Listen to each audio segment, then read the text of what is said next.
Good evening, everyone. Welcome back inside the Sports Zone. Tonight, basketball is the name of the game, and we've got highlights from all around. So let's get right to it, starting with the contested AAA matchup. Shady Spring at home trying to build a winning streak after their win yesterday over Wyoming East.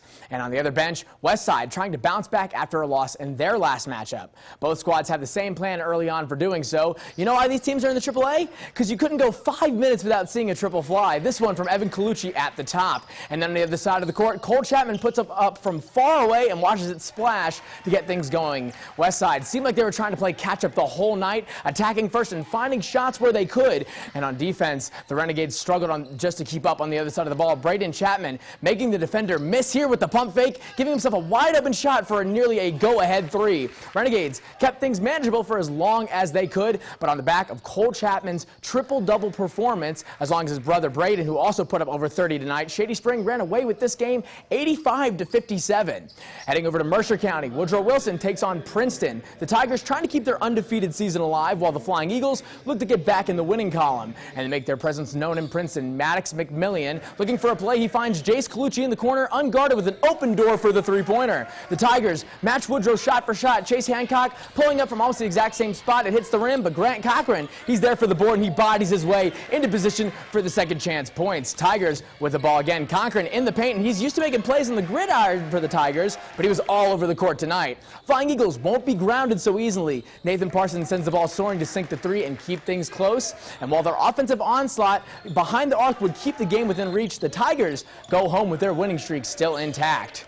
And then we have the same matchup, but with the women's teams. Flying Eagles hosting their matchup against the Lady Tigers. Woodrow Wilson, they were on fire, winning 4 of their first 5 games, but things slowed down since as they lost their last 2 road trips. And on the other side, it is going to be tough for the Flying Eagles to get things going again as they take on the Lady Tigers coming off of 2 straight wins. And the momentum played a part early as the Lady Tigers wasted no time putting points on the board. Sadie Bogus gets the ball in the corner and quickly sends it downtown, igniting their offense with the 3. Lady Tigers taking the ball up the court again. The ball quickly finds its way to Bogus, who sinks the triple. Are you seeing a pattern here? Lady Tigers putting together a run in the second. Woodrow Wilson looking to stop the run. Chloe France takes the ball into the paint and sinks the shot as she falls. The lead bounced back and forth during the game. Lady Tigers spreading the defense out to get in the best spot for the bank shot jumper, but the ball would bounce Woodrow Wilson's way in the end. They snag a 48-33 win at home. What looked like another trip to Charleston for the Woodrow Wilson Flying Eagles became so much more after the death of their teammate Dwayne Richardson. And earlier tonight, the team took the court for the first time without their brother by their side. Courage and strength. These were the words Woodrow Wilson head coach Ron Kidd used to describe his players and the family of Dwayne Richardson. After the death of their brother and teammate just days before the state tournament, Kidd gave his players the choice to continue to play or not. But each and every player knew what they needed to do. He wanted to, and we knew that he would want us to, no matter what. So we knew that we wanted to come down here and play for him. The entire team wore shirts and masks with the number 12 in his honor, and they were not alone. Parents, students, friends, and family from the area wore shirts bearing his name. Throughout the tournament, other teams wore his number. Todd Duncan of Shady Spring changed his number from 3 to 12 for their first game. Even the players from Morgantown all wore his number as well. Seeing the whole state support us, it really does mean a lot because Dwayne couldn't wait to be here. A moment of silence was held for Richardson, and his jersey was placed on the bench. It was an emotional moment for many, even those standing across from the Flying Eagles. In the moment of silence, I know I got emotional, and then, you know, I'm just, you know, it's more than basketball. Absolutely more than basketball. One fan says he knows everyone can feel his presence in the Coliseum. They lost one of their brothers, and when it all comes down to it, a key part of their team. So hopefully Dwayne's in the building today, which I think he is, and I think they're going to do it. Screams erupted and tears of bittersweet happiness were shed as the Flying Eagles scored their first points. They scored 12 points in both the first and second quarter. Coming into the second half, Beckley went on a run to get within 4 points. We could have folded up to 10 a lot of times doing those runs they had, but we kept playing extremely hard with a lot of courage and a lot of strength. So I'm just going to say I'm proud of my guys. For Dwayne's family, they got the chance to have something to smile about for a bit. I thought that was awesome. You know, he had to be strong to do that because I don't think I could have did it as a parent. And while the scoreboard did not read what the Flying Eagles would like, everyone was cheering for Dwayne and his brothers at the end of the game. For the first time in program history, the Shady Spring Tigers are Class AAA state champions. after fighting through the doubters, through the pandemic, through every roadblock in their way. While it was a close game until the final buzzer, all the Tigers' hard work finally paid off. Head coach Ronnie Olson says the feeling and the meaning behind it is indescribable. Right there is a true reflection of our season. We can do it. We can do it either way. We can grind you out, or we can get up and down the floor and shoot threes. And I think that's a true reflection of us. I've said that every day, but stay champs. That's all I got to say. Stay champs. He says it is more than just a win for the 17 coaches and players on the team, but a win for those who didn't get the chance to compete last year. This is more than a win. This is just character. It's something we're going to be brothers forever. I love my kids when they graduate from my program. So it was great. After last year, what happened, just getting back and then doing this for them and then winning it for them. So. And after the loss of Dwayne Richardson just days before the tournament began, Olson says this game has even more meaning for his team and the entire community. I know that's Todd's personal, really close friend, so that's why he wore number 12. I mean, that's we've talked about it. It's not, you know, I have children. As a father, that's just awful. As a community, it's kind of rallied us, I think, as Beckley, Shady. I think it's kind of brought us together with everything that's going on. We might be rivals, but we're all family at the end of the day. Exactly.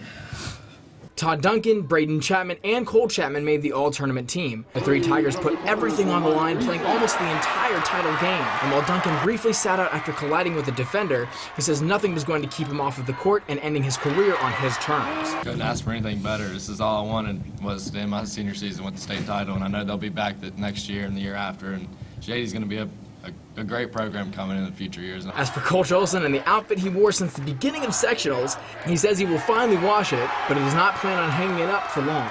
I'm going to keep these on standby next year when we come up here and make another run at it, trying to get a back-to-back title. Reporting in Charleston, Jack Taylor, 59 News. For more than 20 years, the District 4 Challenger Little League in Raleigh County worked to give kids with disabilities the chance to do something simple and incredibly meaningful. Getting outside and being able to run around the bases, you'll see the smiles here soon.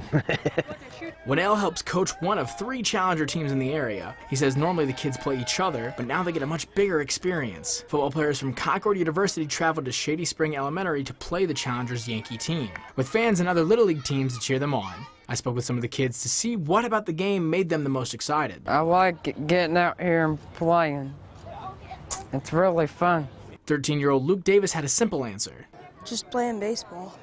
But what Luke told me after the camera was off pulled at my heart. He pointed to the Concord player wearing number 3 and told me he was his friend. The man wearing the jersey, former Shady Spring Tiger football and basketball star Hayden Chapman. Luke's grandfather told me he would take Luke to all of the Shady Spring games, and while Chapman was in school, he never missed an opportunity to say hi to Luke or make him smile. And when Chapman found out there was an opportunity to do so again for Luke and his team, he says he would not miss it for the world. No, not at all. It's good to be here. Good to see Luke in action. So Chapman says sports plays a large role in his life, and every kid should get the chance to get outside and have fun. Be able to just share with these kids, it means the world. You know, last week I came, and just seeing the smile on their faces is absolutely amazing.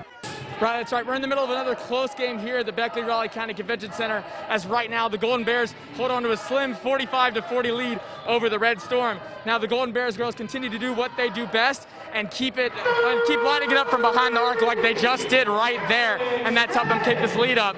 But the girls from Rio Grande University, they prove why they're in this position as they match the Golden Bears shot for shot every step of the way. When I spoke with Anna Kowalski at halftime, she told me they need to control the boards and shut down the second chance buckets. And it looks like that's what they're going to try to do here in the second half as they go with the rest of this game. Now for the men, they tip off tonight at 7:30. And all they're going to do is wait and prepare for the game coming up. And I'll have the full highlights in 10 and 11 from both games.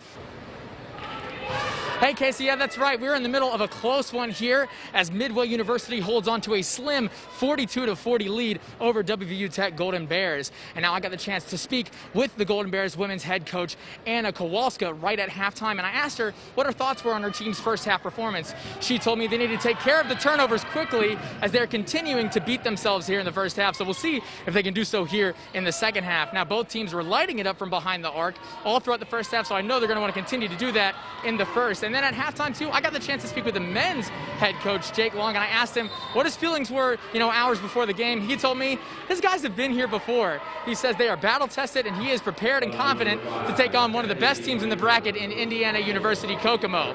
But I got to get back to the action. But just remember, we'll have highlights from both games for you at 10 and 11.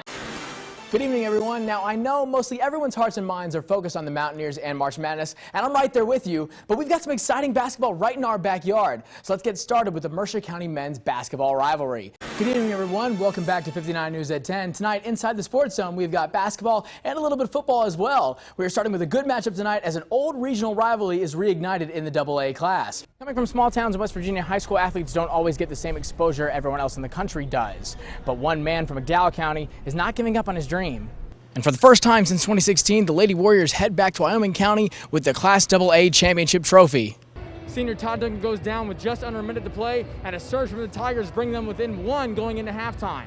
Coming off of a first-round bye, Shady Spring High School will look to come out in full force as they take on Robert C. Byrd High School in the semifinals of the WVSSAC volleyball tournament.